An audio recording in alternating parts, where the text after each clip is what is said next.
Bought $13,000 worth of things she'd dreamed of for years. She looked up and said, "Why didn't you do this sooner?" I spent $13,000 on the woman I loved, and the first thing she said when she looked around was, "Why didn't you do this sooner?" Not thank you. Not tears. Not a hug. Just that. I should have known then. We'd been together 7 years. Not married.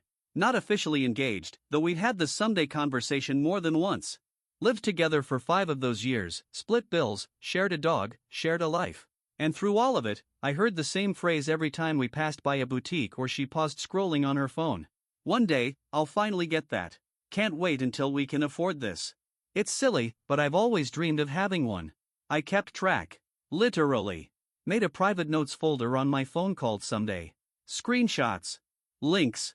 Prices. Things she'd casually mentioned and then moved on from, but I didn't. Because I wanted to be that guy.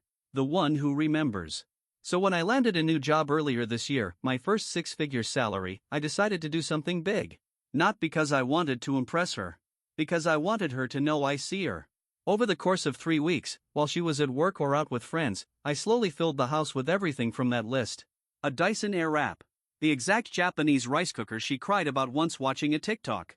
A standing mirror from a tiny Brooklyn furniture shop she bookmarked in 2019. Noise-canceling headphones she'd mentioned before her flights. A second monitor for her writing setup. Custom shoes she didn't know I remembered her shoe size for.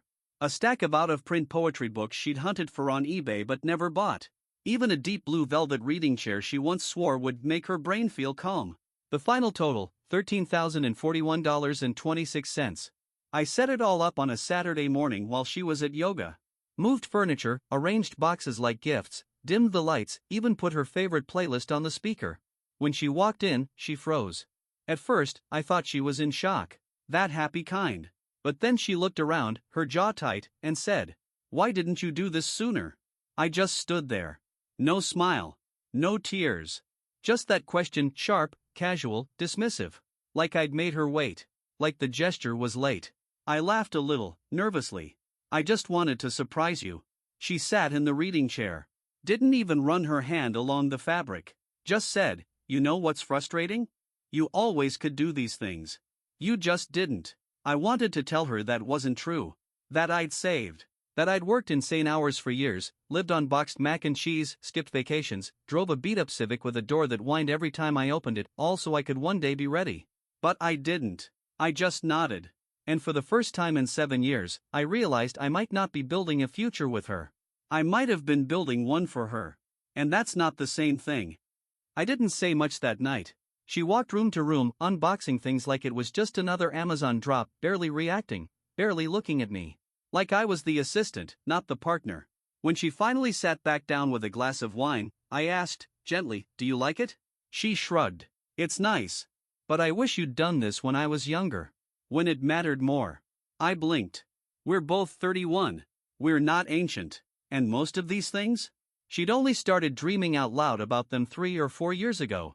I tried to laugh it off. "You make it sound like I brought you a rocking chair and an oxygen tank." She didn't laugh. Instead, she swirled her wine and said, "It just would have meant more when I was still figuring myself out. Now it feels like consolation." That's when something inside me cracked, quietly. Not a snap, just a slow, silent pull. This wasn't about the money. Or the timing. It was about how she'd always seen me, as someone trying to catch up. I started thinking back. Not in anger, in clarity. The times she joked that I was comfortable with too little. The little sighs she gave when I said no to weekend trips I couldn't afford. How she used to say, "You're such a good guy," like it was a flaw. I realized something I hadn't wanted to admit. She loved me as potential. Not as a person. A few days later, I came home to find her trying on the shoes I bought her, the ones she said she'd always dreamed of. She stood in front of the mirror, struck a few poses, then glanced at me. "You know what would have made this perfect," she said. "What?" "If you'd added a note with each thing. Told me why you got it. Like, emotionally connected it." I smiled. Nodded. But inside, I heard the same thing I'd been hearing for years. "You did the work. But not the way I wanted. You loved me. But not loud enough, not poetic enough, not performative enough." I'd loved her by remembering details. By budgeting. By listening. By staying. By being solid when everything around us felt shaky. But none of that felt romantic to her. It wasn't a gesture unless it came with hashtags. That night, I lay awake staring at the ceiling, wondering if you can truly love someone and still feel completely invisible to them. And that's when the thought hit me. What if this wasn't about me doing things too late? What if she never saw me as enough, even at my best? The next weekend, she hosted a small get-together. Friends came over. Co-workers I barely knew. One of her old roommates from college who always called me the stable one.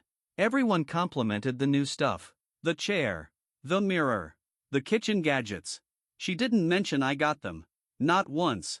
When someone asked, "Damn, girl, when did this place get a glow-up?" she just laughed and said, "Oh, it was time."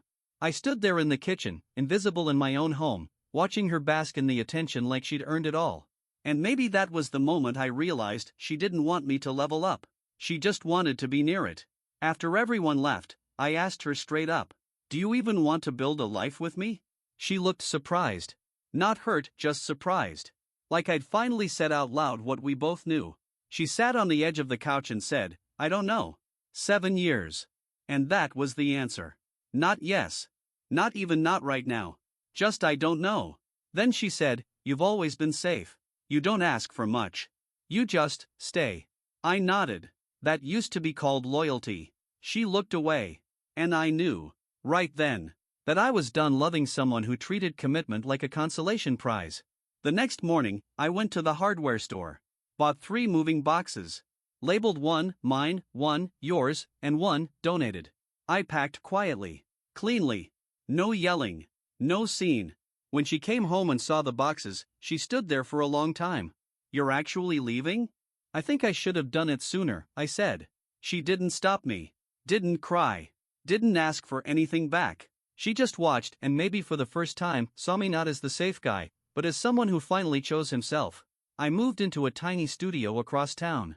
No reading chair. No air-wrap. Just quiet. Just space. Just peace. And a week after I moved out, I opened my someday list one last time. I deleted it. Not out of spite, out of release. Because love should never feel like a performance review. And the next person I give everything to? They're going to know exactly who gave it. And why. 2 months later, I got a text from her. No hi, no context, just a photo of the reading chair. "Miss this. Hope you're doing okay." I stared at it for a long time. Not out of longing. Out of disbelief. That chair had cost me $700 in 7 years. Not the money, the meaning. I'd thought it would give her peace. But all it gave me was proof that she never truly wanted what I was offering, just the symbol of it. I didn't reply. Because closure, I've learned, isn't something you wait for.